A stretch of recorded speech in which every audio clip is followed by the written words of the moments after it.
So I had this crazy idea. I was making breaded chicken with panko, and I thought I was going to put some Asiago cheese in the breading, you know, jazz it up. And I thought, what if I put it in the skillet first and did this? So I'm going to grab this with my hand here. And what if I put it down?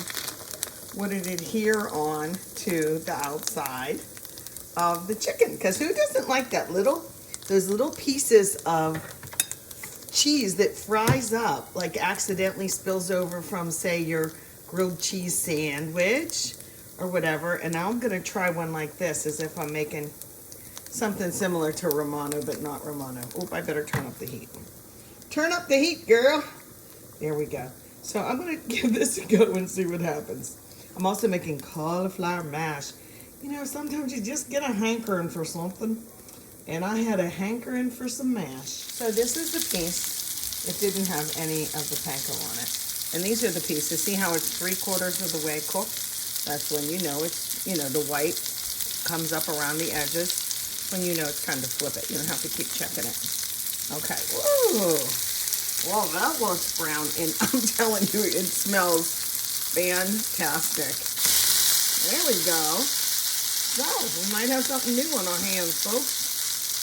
These little weird pieces make nice chicken sandwiches the next day. Or a couple days from then. Look at that, huh? Okay, I'm telling you, it smells fantastic. This one's a little bit thick. I have to be careful on that one. So this one's a little different, but I just wanted to experiment. And I have my food processor out. We're going to make some cauliflower mash. I cooked it off till it was fork tender. I drained it in the sink right now. I'll bring it back over and just mash it up. I might put a tad of salt in. I think I will. And I'll put a little bit of butter, but you don't have to put any liquid at all. Okay, we're gonna make the cauliflower mash now. And I meant to tell you that the chicken is now turned on low. When you flip it over, I have it a little lower than it was initially to get that sear or crust or, you know, browning going. So let's do that. Let's turn the camera down and we'll get our mash going. The hot cauliflower goes right in your food processor. I always keep my butter soft.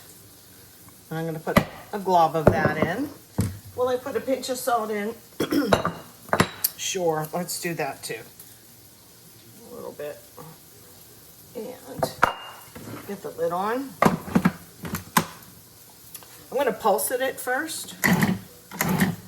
And you'll see how fast this comes together.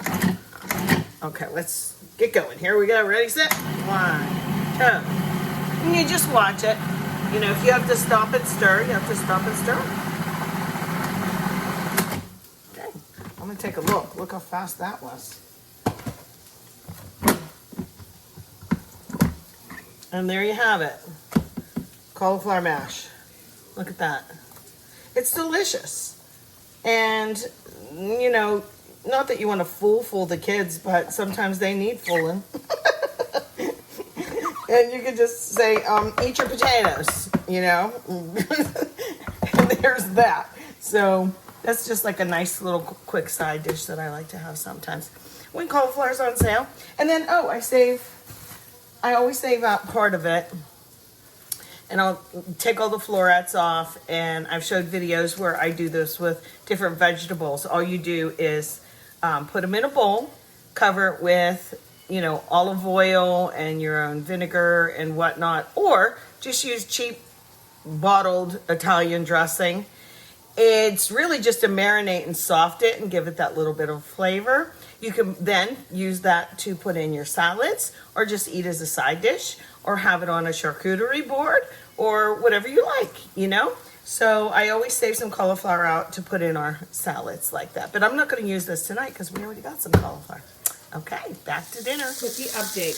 Oftentimes I will use the exact same skillet that I cooked off something in, and I'll put something else in it. I want to do, in this case, Brussels sprout. It'll pick up all those little good yummy bits on the bottom. I added a tab of butter, and I'll stir fry them up a little bit. But look at that chicken. I'm telling you what, I've been picking at the edges, and it's really, really good.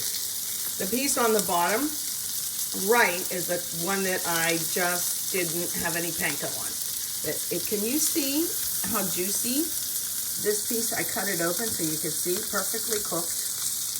And there's that little odd end. But anyway, this chicken's gonna be phantasmo. I think I got onto something here. Yum, yum.